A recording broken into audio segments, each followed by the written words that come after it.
Hello, everyone, and welcome back to another episode of All in All with Alex. I'm your host, of course, Alex. Today we have a very special guest, Miss Penny, and Hello. I'm going to let her introduce herself and give a quick background, and then we're going to get going. Okay. So my name is Penny, and I am a trauma career coach, which is kind of a unique combination.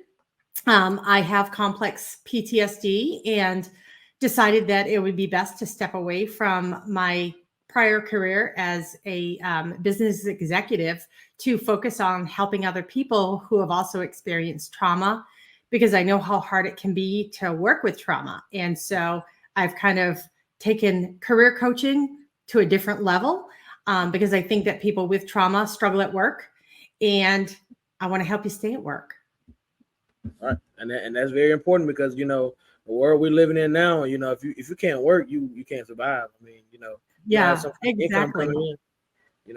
And then the prices of everything are going up every day. So Yeah. Well, and I think the big thing that hit me with it, Alex, is I was at a retreat last summer, and I all of a sudden felt like I was extremely privileged because I had a therapist, and a lot of the other people in the room, they were in between jobs. They were coming to the retreat because it was the only way to get access to somebody who had knowledge about trauma. And a lot of them didn't have health insurance. They were waiting to try, on a waiting list to get into a therapist. And a trauma coach is not a therapist. I definitely don't want to portray myself as something I'm not. But if there was a way to give them some support through their trauma while they waited to get into a therapist, especially if it could help them not quit their job or get fired, right, keep their health insurance, then it was a win-win for everybody. right. Yeah, I definitely agree. That's pretty interesting. Um, so, um, I guess that kind of answers the first question that I had for you, actually. So we're gonna skip on to the next question. So, Okay. so is that what really inspired? Like, so that story that you just told, is that what really inspired you to create the trauma responsive career guidance program? It absolutely is.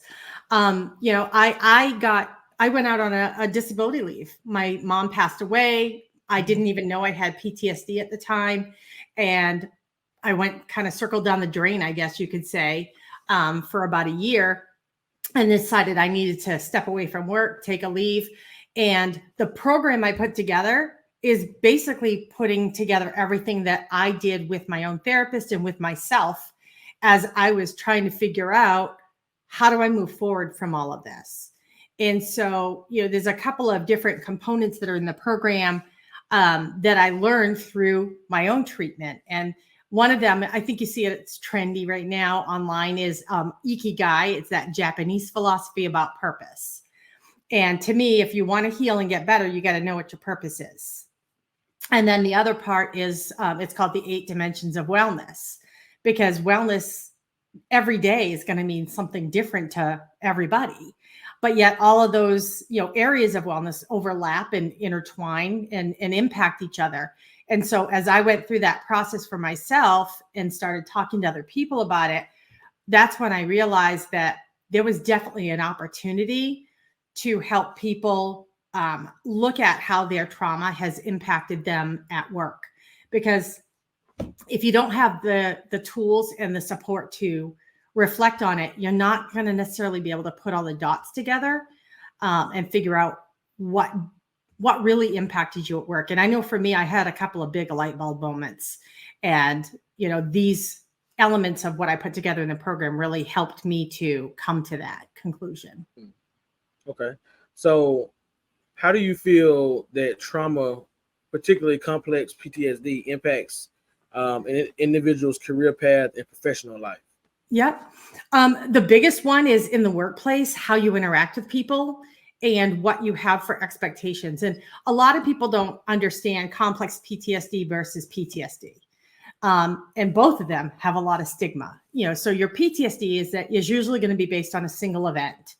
And you can predict what's going to trigger you or is going to activate you based on it.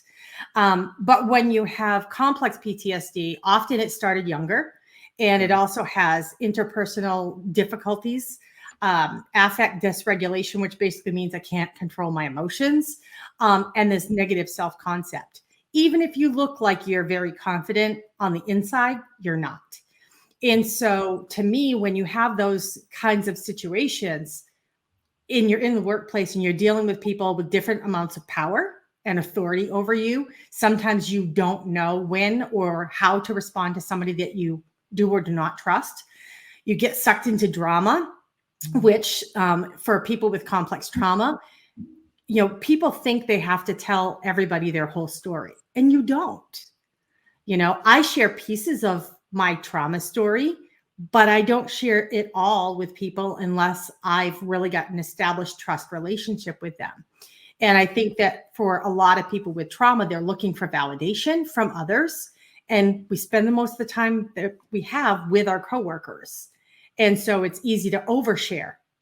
And then you got stigma playing into it with people making assumptions and passing judgment and treating you differently. So if someone with trauma understands what are my patterns, what are the things about other people or situations that really activate my symptoms, and how can I kind of take some control over that, it is not going to overpower your career. I just had a session with somebody today and we were talking about boundaries, and everybody's like, oh, you've got to set your own boundaries. Yeah, you do. But in the workplace, you also got to remember other people that you're interacting with, you don't know their story. They may have boundaries. Mm-hmm. And it's not all about me and my boundaries. It's about us and how we interact together at work. Mm-hmm. So having that kind of an awareness can really help to make you more successful in the workplace. And also sometimes to help you determine what should I do for a career? Because, I'll tell you, my first job, I loved it. I was a respiratory therapist, worked in trauma rooms, had all the excitement and the energy, and I loved it. Became a mom, didn't want to work nights, weekends, and holidays. So my next career was the opposite end of the spectrum. It was in boring disability insurance. And it was great for when I was raising a family, but it comes with its own stressors. And the further I went up the career ladder, the pressure just gets more and more and more. And I had to reach a point where I was like, okay, neither one of those is healthy for me when I look at my overall wellness. Mm-hmm. And so I literally, did this analysis of what's really important to me that is going to help me feel fulfilled in what I do for work, but also feel healthy. People work themselves to death all the time and you die alone and miserable. And I didn't want to do that. I want to do something that at the end of the day, it's the end of the day. And I still feel good about what I did for the, the course of my business day, but it's not sucking up my entire life. Gotcha. Yeah, I definitely understand that. So, how does your program help individuals explore the connection between their trauma experiences and their careers? Because we all, well, I ain't gonna say we all, but them having traumas, like how do you connect those two things? Like let's say they have a trauma for something in their past life, but it triggers something in their career. How do you help them like separate the two, I guess you would say? Well, and I think it's going to be a little bit different for every person. So when somebody does the program, they usually do it. We meet once a week. And I will say, this is, one dimension, work on this week. I have a list of, here's ways that it can impact you in the workplace. And then I give them a list of prompts and say, pick the ones that really resonate with you and journal about it this week and see what comes up for you. And then they don't bring me homework or anything like that. We sit down and we have a conversation and we talk about, okay, what did this make you think? How did this make you feel? Did you have any aha moments where all of a sudden things connected? Usually when people come to work with me on this, they're ready to do the assessment and really ready to dig in deep and address the problem. So it's not very often someone would come and meet with me and say, well, I really didn't uncover anything. Mm-hmm. Some of the topics, they're like, I don't think I'm going to have anything next week. Like one of the dimensions is spirituality. And people automatically think, well, I'm not religious. This isn't going to have any impact on me. But yet it really does, because, what brings you to that place where you feel you're part of a bigger universe. And for some people, it's just watching the sunrise or the sunset. It doesn't have to be religion, but how do those things, how can you weave those into your day so that you have that element of spiritual wellness even when you're going to work? You know, for me, I love the sunrise. I used to drive to work really early in the morning and watch the sunrise on my way to work. I got an early start to the day, and that was what worked well for me. Other people, it may be something completely different.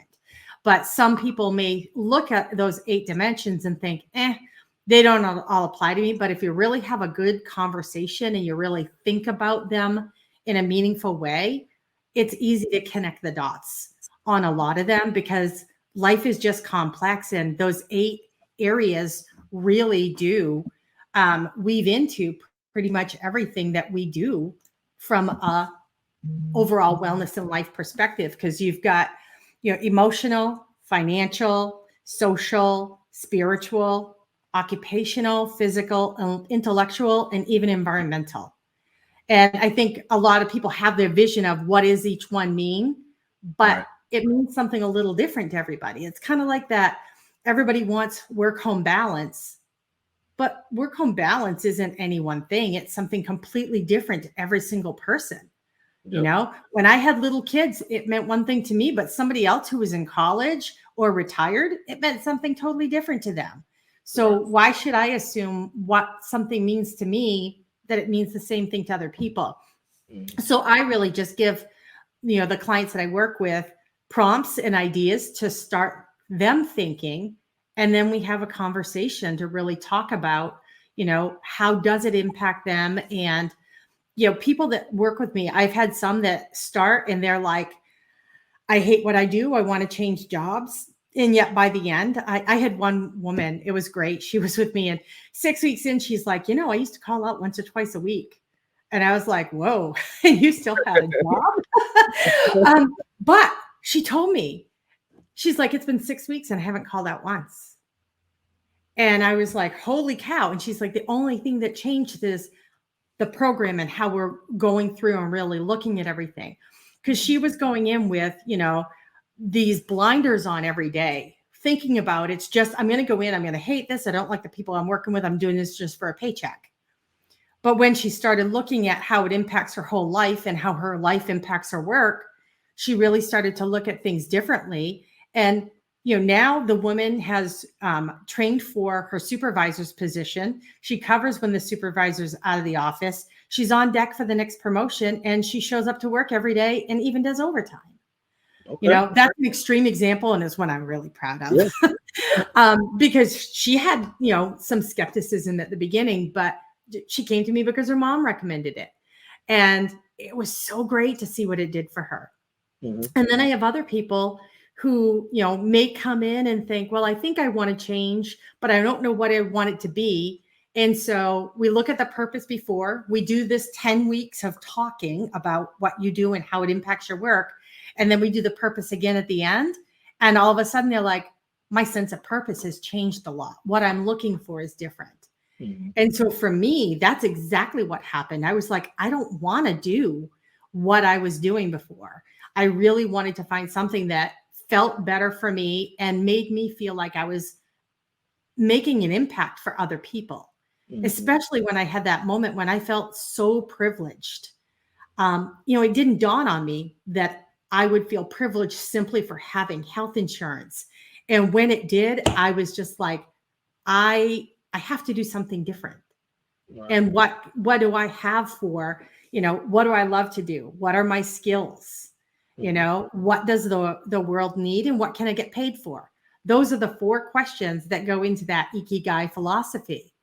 And, it's not I'm going to sit down in a 45-minute session and pound out what my purpose is. And it may change from week to week or year to year. But when I sat down and asked myself those questions, I'm like, I know a lot about career coaching. I know a lot about disability. And that's the other part of what I offer. I don't have a formal program on that, but I do disability coaching for people who need disability benefits and don't know how to go about getting them. Okay. And I help them to understand a very complex system. I did that for 20 years. And it was hard for me to navigate the system. I can't imagine if somebody never has had any exposure to it, how intimidating it must be. And if they tell you, no, we're going to deny your benefits, you feel like, especially if you have complex PTSD, you feel like an imposter and a fraud. Well, there must be nothing wrong with me. No, that's not what that means. And so I want to be able to help people get through those hurdles. So when I looked at my ikigai and what do I have that I can offer, career coaching and helping people through those kinds of transitions so that they can get better. And so that's really where I decided I wanted to go with my career. And it's been a pretty good experience so far. That's good. That's good. So you actually, during that, you actually answered my next question. So we're going to skip that. Because I was going to ask you to share some of your success stories or transformations that you witnessed during your coaching program, but you brought those up. So, how can individuals build resilience and develop coping strategies to manage the impact of trauma in their professional lives? I think the first big one is to be resilient. You've got to know what's knocking you backwards. You got to understand your triggers or activation. I personally like the word activate because triggers has this like very negative image that comes up with it. And so I prefer to, think about what activates you, what makes you really on edge and feel like you need to protect yourself or run, one or the other. And I think being aware of it is the first thing. And then learning techniques and strategies that will help you to not what we call dissociate. Often the response is fight, flight, freeze, or what we call fawn, which is basically people pleasing. We just needed a fourth F to make it sound good. But those are the 4 natural reactions that people have. And not everybody does all 4. But some people just don't want to disappoint people. So all they ever do is what they think other people want them or need them to do or be. And those are the ones that are in that people pleasing mode. And for them, they got to realize what is to please other people and what's to please me. Because often you don't even know what you like anymore if you've lived your whole life trying to please other people. So doing that is going to be really helpful.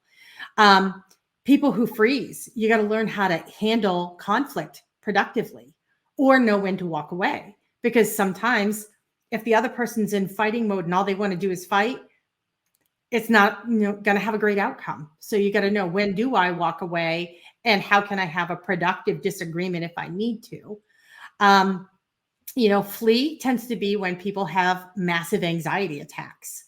Your body is literally telling you to run away. And that's part of the physical response that you're having. So no, when do I need to walk away? And even if it's just to take a break and walk around the building.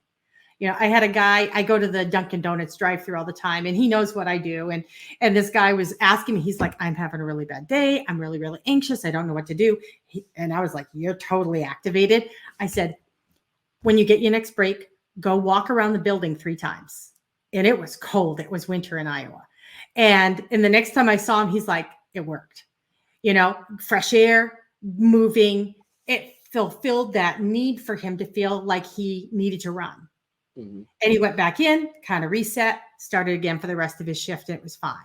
So a lot of them are those simple things. Now, the hardest one I personally find to manage is fight, because I can be really nasty and I know that. And when I feel cornered, and I can get very vicious, but I have to be aware of it and literally ask myself, is what's going through my head realistic? And so there's this technique I learned. I actually had a partial hospitalization for severe anxiety years ago. And I learned this technique, and it is funny. I got to read it because I literally keep it on my desk. But I keep these little frogs everywhere because it's called a frog, and it's are your thoughts rational? Okay. And so the first question is, does my self-talk keep me alive? And if the answer to that is it's not, your first response would be, I need to stop talking to myself in my head like this and being my worst critic. Mm-hmm. Feelings, does my self-talk make me feel better? 99% of the time, the answer is absolutely not. Is my self-talk true, real, and rational? It rarely is when I'm feeling like I want to fight. Does it help me get along with others? And does it help me to reach my goals? And so for me, I carry little frogs. I have little glass frogs. I have things, and nobody would know what it is, although everybody who watches this will now because I just shared it. But it's a little reminder. People, when I was in the office, just think, oh, she just has a little frog on her desk. But it was there for a reason. Right. And it really helped me when I started to have that inner critic in my head, picking at me and constantly criticizing how I wasn't good enough and other people were so much better than me. So I like to work with my clients and teach them things like this. Simple things like keep your feet flat on the floor. If you have your feet flat on the floor and if you can take your shoes off too, in not all settings could you do that, but it helps to keep you grounded. There's different breathing techniques that you can do. I mean, let's face it, we all have to breathe, whether we're at work or not. If you're breathing and doing a breathing exercise, you're still breathing. Nobody will really even pick up on it. But focusing on how you breathe can really help you to manage when something is really setting you off in the workplace.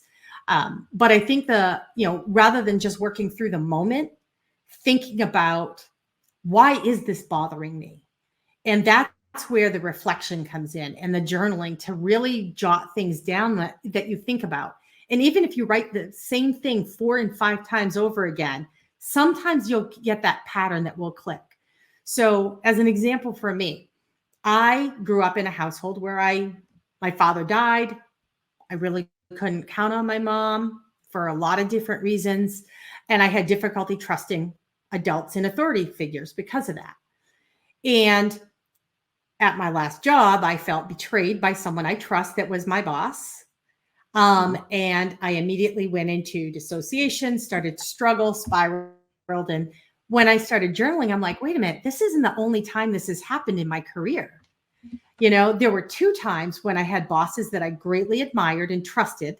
And due to organizational changes, they were moved and I didn't report to them anymore. And I spiraled.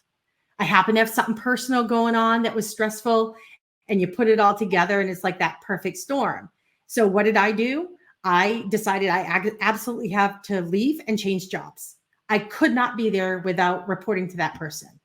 And so for me, I'm aware now that I have a hard time trusting authority figures. And when I do, even if it's out of our control, I overreact when I lose them. And that usually is something that's going to cause a big spiral for me. But I'm now aware of it. Of course, it doesn't hurt. I work for myself now, so I don't have to worry about losing my boss. Right. But if I were still in a setting like that, though, at least I have an awareness to it now so that maybe my radar will pick it up a little bit sooner and I wouldn't get to the point where I'd be like, I have to get out of this place. And I felt like I just couldn't survive there. Mm-hmm. Right. So, okay. So what are some strategies for managing activations, should I say, or difficult emotions that may arise in the workplace? Like how you have the AFrog is definitely a good one. Another thing that a lot of people do too is you can get all these like really cool smooth rocks. Etsy, I bought a ton of them. Keep them in your pocket, and they have like a keyword on there that makes you feel good. You can keep it in your pocket. Nobody's even going to know that you have it if you're feeling stressed. Sometimes just being able to squeeze something like that helps. Knowing what to do and what benefits you is going to be important because it's going to be something different for everybody. Like one thing I like to do is if I'm in a fight mode and I'm going to lash out verbally at somebody, I take a 90-second pause and I literally wait 90 seconds before I say anything. And by then I've kind of diffused and I'm not as explosive. And if I feel I need to say something, I've usually found a nicer way to say it, or a more productive way. Or sometimes I realize I don't want to say anything really at all anyways, and it wouldn't have been a good thing. So, also knowing who can I trust at work. Some people have a really great friend at work that's somebody that's proven they can be trusted. And sometimes it's just a matter of, pick up the phone and call them if you can't walk over to their desk, and have them kind of help you to reset what's bothering you. Because sometimes they can really help talk down that inner critic in your head that's just won't shut up.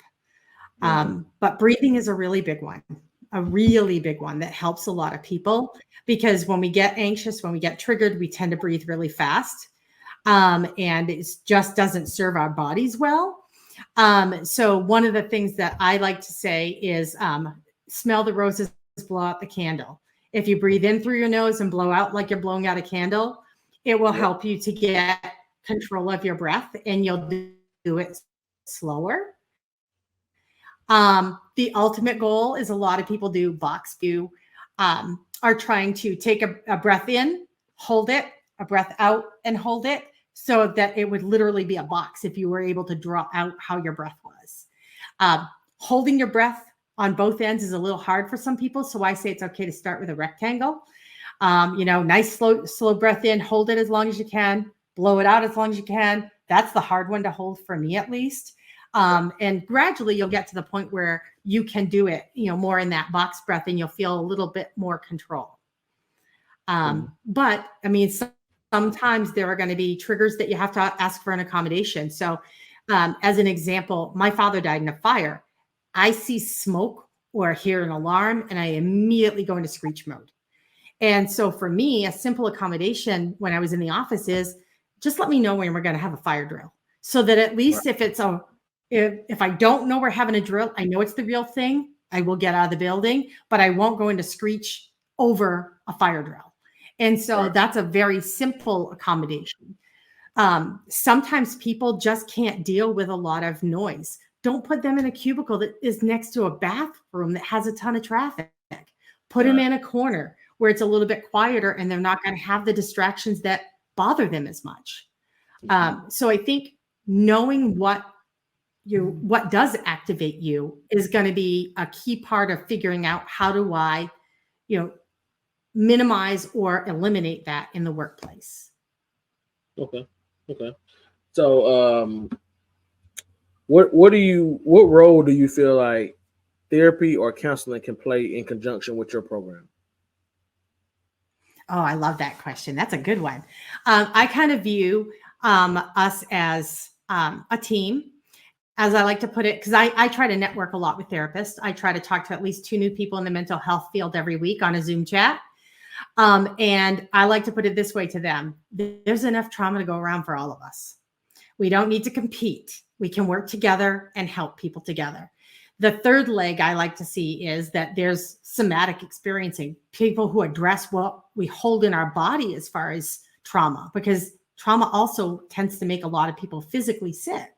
So to me, if you've got a therapist, you've got a coach, and you've got a somatic, practitioner, that's like the trifecta, as far as how we can help people.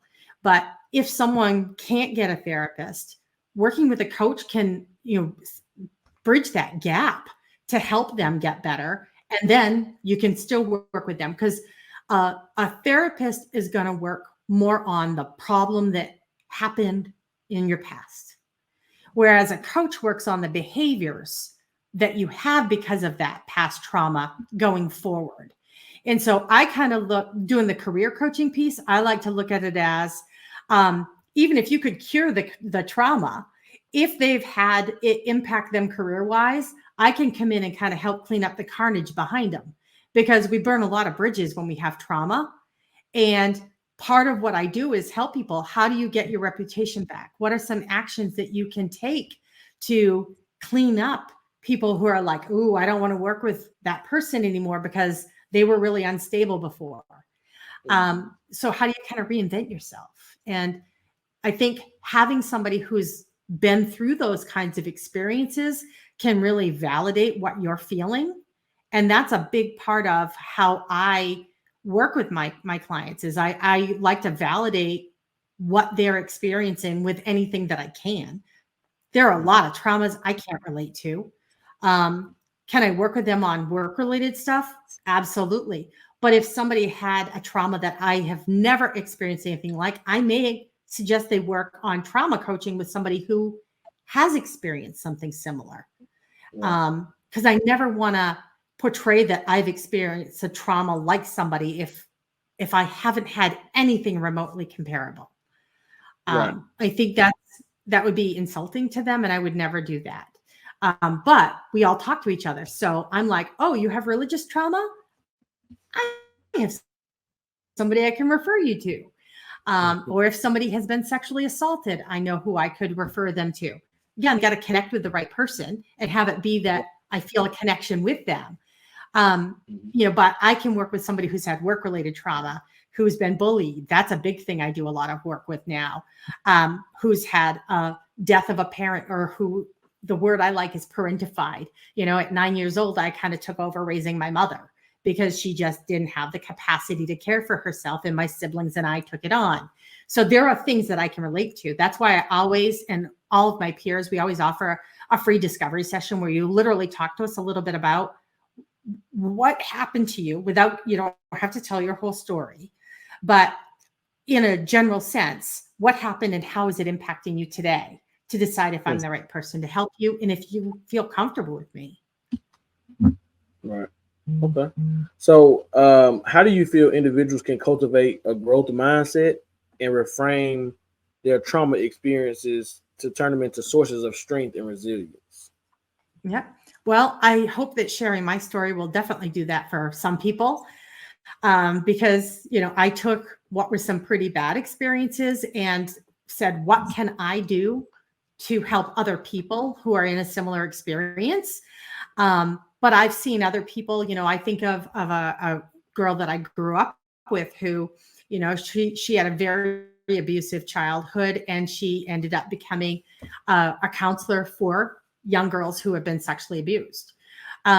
Take what you are comfortable with moving forward and helping. If you're not comfortable sharing something about what you have experienced with others, that's not bad. It just means maybe you should have a job that's just a job to you. And for some people, that's absolutely fine.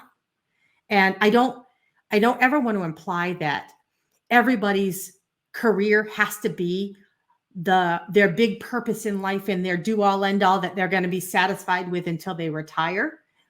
Because for some people that may not be what they're looking for. And, it kind of gets back to that. What are we looking for as individuals? And then how can we do that? Some people don't want to share their trauma with anybody. And I respect that. But can I help them to deal with it inner and squash and push some of it away from the workplace? Yes. But it really is something that is so unique to every individual. I mean, I grew up with a brother and a sister. We all experienced the same things growing up together. And yet we all handled our trauma very, very differently. But what we did worked for each of us.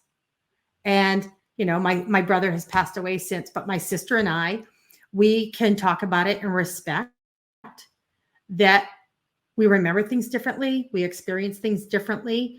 And we're still there to support each other.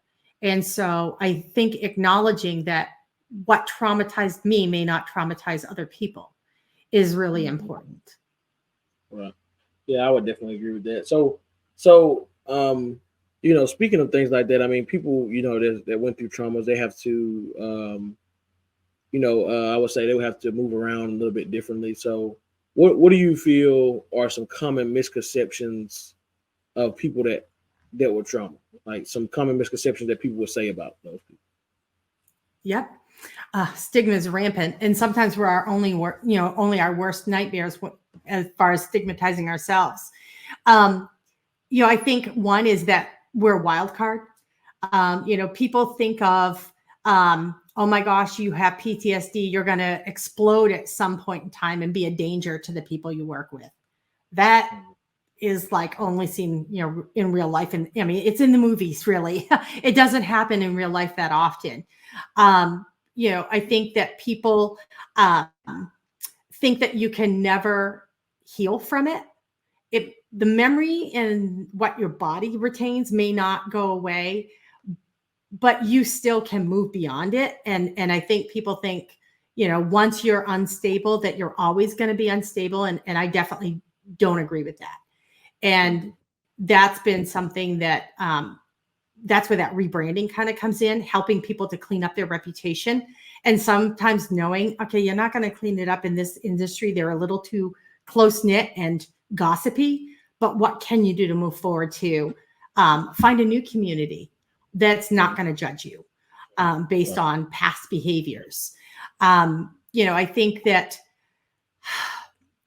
there's a lot of victim blaming, where if somebody knows that you have trauma, they kind of almost look at you like you must have brought it on yourself, especially if the person that traumatized you is someone that they know and can't imagine that happening. And that happens a lot in workplace trauma. I mean, complex trauma is one thing, it comes from often childhood, but workplace trauma is real, especially in this day and age. I mean, people are bullied. People are traumatized by being performance managed by someone who doesn't believe in them. They're traumatized by job loss. And so I think that, having an awareness that trauma looks and feels different for everybody, and not saying just because that wouldn't be a traumatic experience for me, that it shouldn't be for you. Right. That's a big stigma for me that I've seen, is that people do that. There's just so many layers to it. And it's not a matter of, there's not always somebody to blame. Sometimes trauma is stuff that has really gone generation to generation, and you don't know any better. All you know is, this is what I know and how it impacts me and how I want to move forward. Some examples of that is, you have families with generational poverty. You can't blame their parent if their parent was poor and their parent was poor, for the trauma that comes from experiencing those things in life.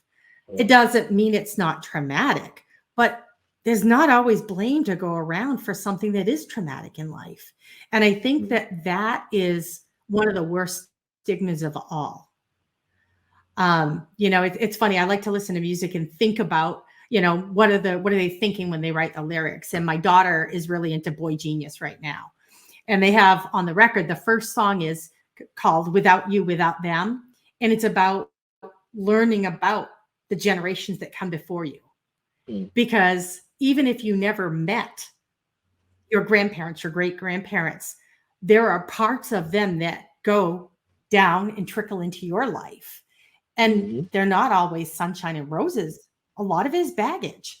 And to me, that's one of the worst stigmas we have, is wanting to blame somebody. We just can't do that. There are times when absolutely you can blame somebody for something that happened, but you know what?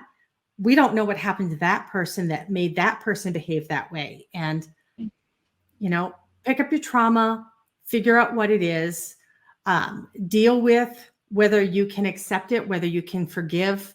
But having an identity of being a victim is just not productive.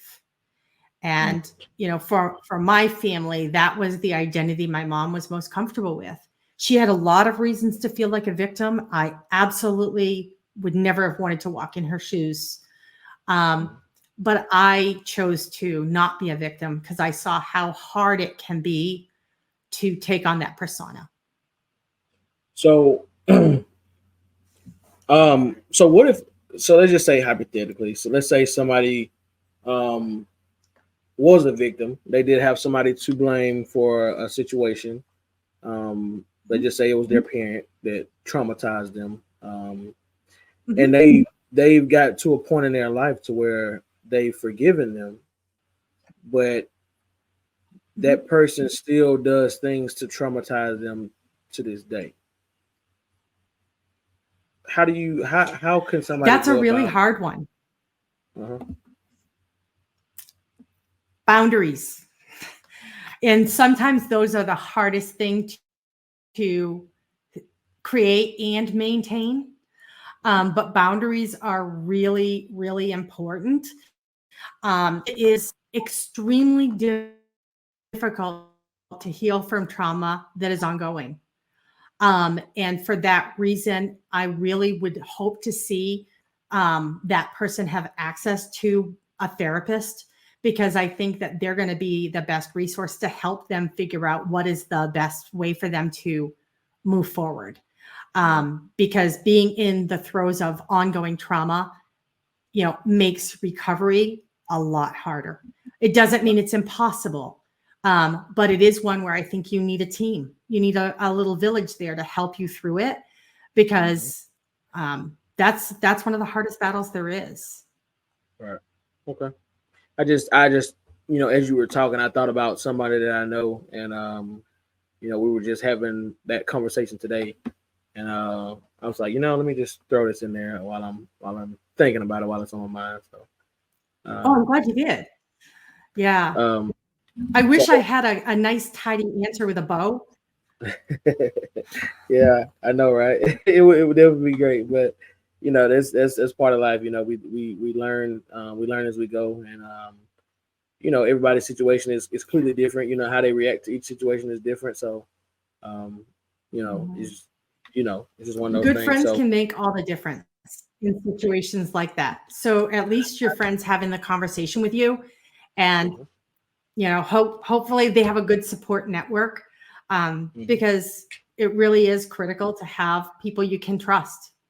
Yep, I would definitely agree. And even if you haven't been through any drama, it's still great to have that friend network and people that you can talk to no matter what you're going through in life, because nobody ever knows where anybody's mind is at. You never know. Your friend may be contemplating suicide. It may be on their mind, and you never know, because you may not be on that type of. You might not have that relationship with them where y'all can just talk openly about anything. So you got to have those friends and those people around you that you can just freely talk about anything in the world. You can just come out and say it. They won't judge you or anything like that. So, yeah. Well, and I think you just brought up a really great point too, though, because I think it's important that we remember friendships go both ways. I know when I was really at one of my lower points, I was a very demanding friend. And, I had an incredibly close friend who was more interested in supporting me than bringing me down by sharing things about what was going on in her life. And it was very hard for me when I realized that she had been feeling suicidal. And when she finally shared that with me, thank goodness, she didn't do anything. But it made me realize that I'm not the only one that, has trauma. I'm not the only one that needs support, and that friendship really does go both ways.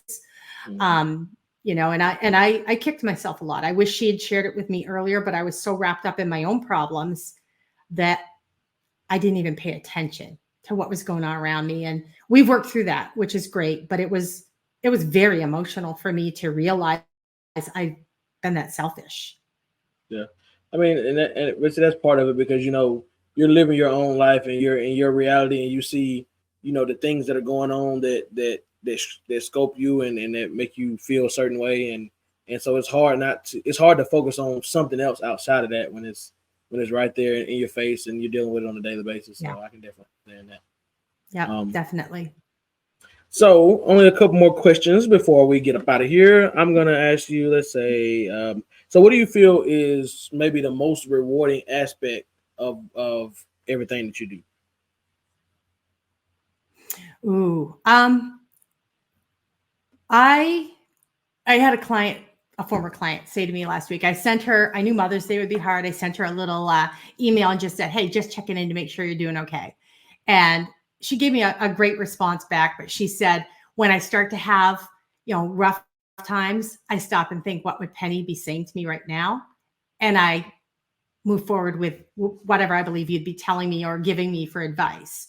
And for me, that made me feel really good, because it validated that what I shared with her was impactful.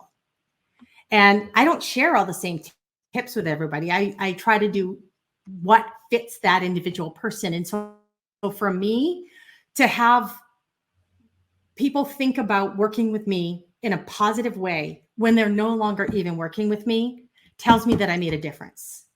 And that feels good. It feels really good.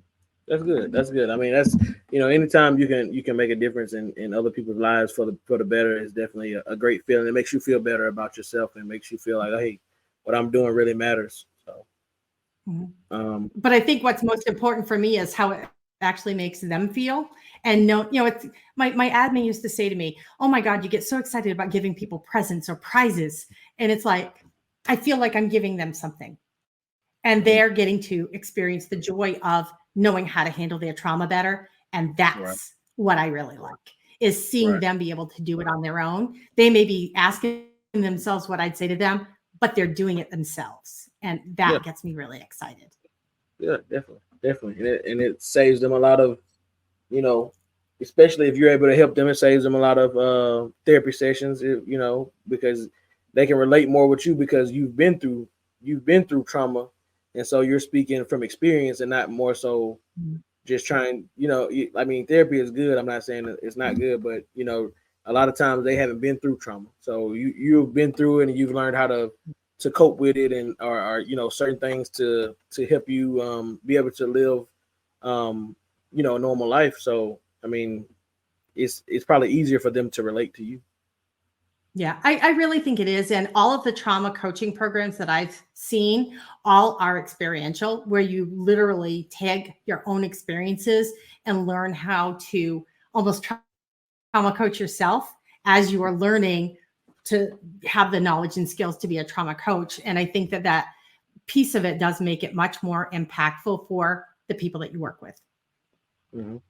So how do you how, so talking going back to the support group, how can individuals build a supportive network or community to aid them, with healing, from the trauma or being able to at least navigate through it on a daily basis? Like, what do you feel like is the best ways for them to build that community or that support group?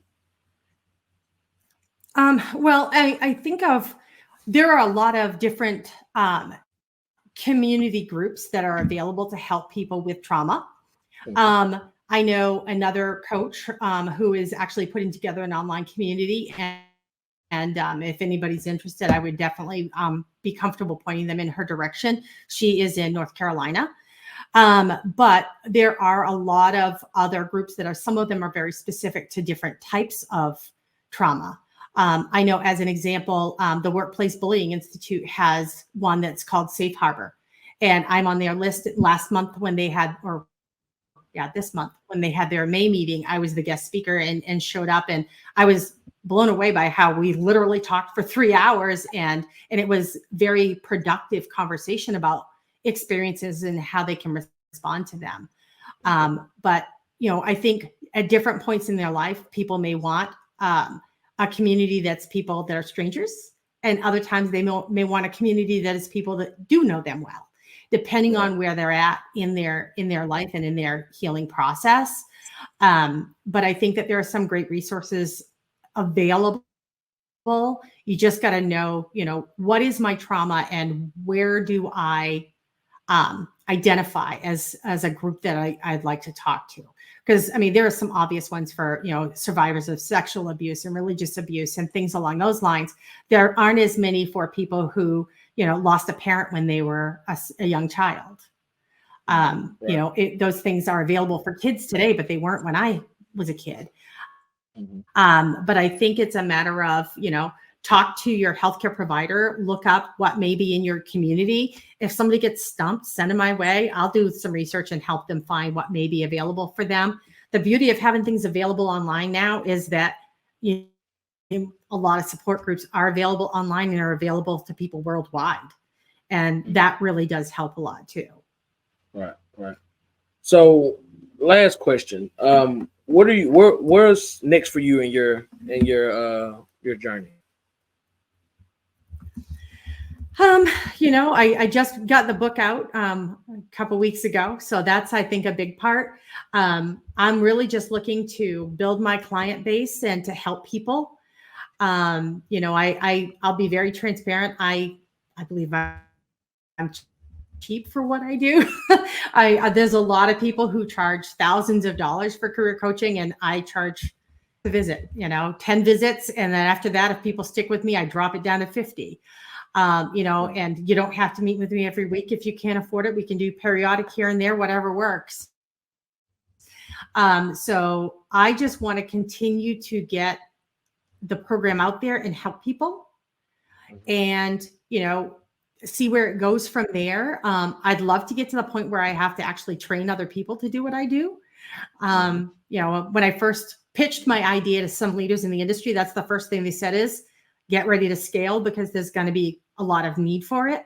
So now I'm really just trying to get the word out there and for people to experience it and thrive afterwards and share, their journey with other people so that we can get more people on that right path from a career perspective. Right. Yeah, I definitely would agree with that. That's definitely, and I can see, I can see you accomplishing those goals because I can tell you're very passionate about it, and like I said, you've been through trauma yourself, and you're able to, maintain and still go on and live about a life or whatever. So I know all the endeavors that you want to pursue. I'm pretty sure you can accomplish those things. So. You know what? I sure hope so. And if I don't, I have the toolkit to step back and reassess my goals. Yeah, but you always say, shoot for the moon. And if you land them, you always give yourself a expectation that's way out of where you really want to be. And that way, if you don't quite get there, you still land somewhere close to that area. You're still above where you originally wanted to be in the first place. So, exactly. I love that thought process.